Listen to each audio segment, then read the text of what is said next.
But ain't nobody gonna pay me just because I was working hard. It pays me just because I was lifting this pin up and dropping it. No, the question is, are you adding value? And is that value being added to something that connects back to you? Are you set up in a system that allows you to be the beneficiary of all this hard work? Or are you in a situation where you're doing all the work and somebody else is getting the benefit? And really, what ends up happening because we're not, as children, we're not trained on how systems work. We're not trained on how, like, why is it that this white man wants to hire me so bad? Why is it that these Democrats really want to make sure that I vote? Because they're always going to give you some bullshit. Excuse my French. They're going to give you some type of explanation. Well, you have to vote because your ancestors died for you to vote. Okay, I get it. And I don't like, I mean, dead ancestors. That makes all of us sad.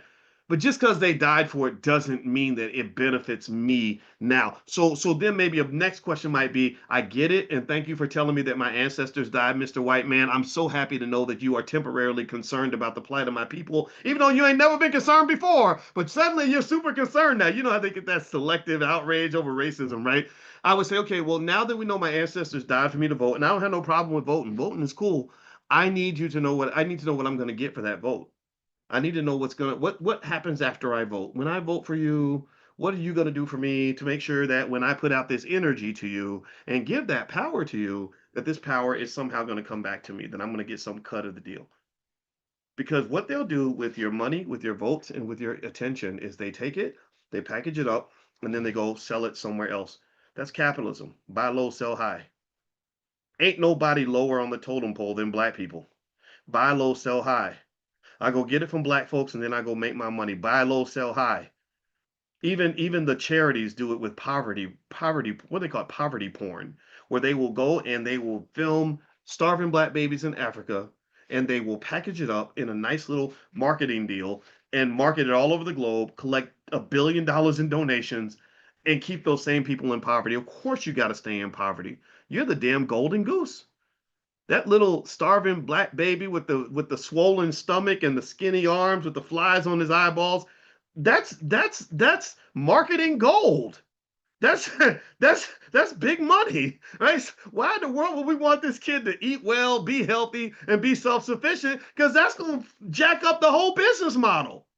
Right? So no, we need you to stay right where you are and stay in the exact condition. If anybody catches this little Ethiopian Negro, if anybody sees him eating, I want you to snatch that Twinkie out of his hand and make sure that he's ready for showtime because we got a good thing going. So what I'm saying to you, here's where I'm going with this. I gotta stop in a minute. I gotta go. Is that too much of this stuff is smoke and mirrors, man.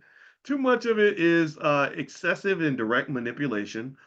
I have none of it. I'm not interested in any of it. And I understand if people don't get my perspective, because number one, I'm not right about everything. I'm still learning. So God ain't through with me yet. If I offended you, then please forgive me. Chalk it up to me not knowing how to always say things in the right way. I'm just trying to be honest here. But at the same time, I ask you to give me some, what's the word? Some leeway. Give me just a little bit, cut me a little bit of slack and at least hear me. And I say this, I'm not defending Stephen A. because I don't know the man like that. He was nice to me when I met him, but I don't know him like that. But I think that there is a problem in the community where when a black man over 50 talks, people will assume, oh, you don't know nothing, you old, or oh, you just a black man.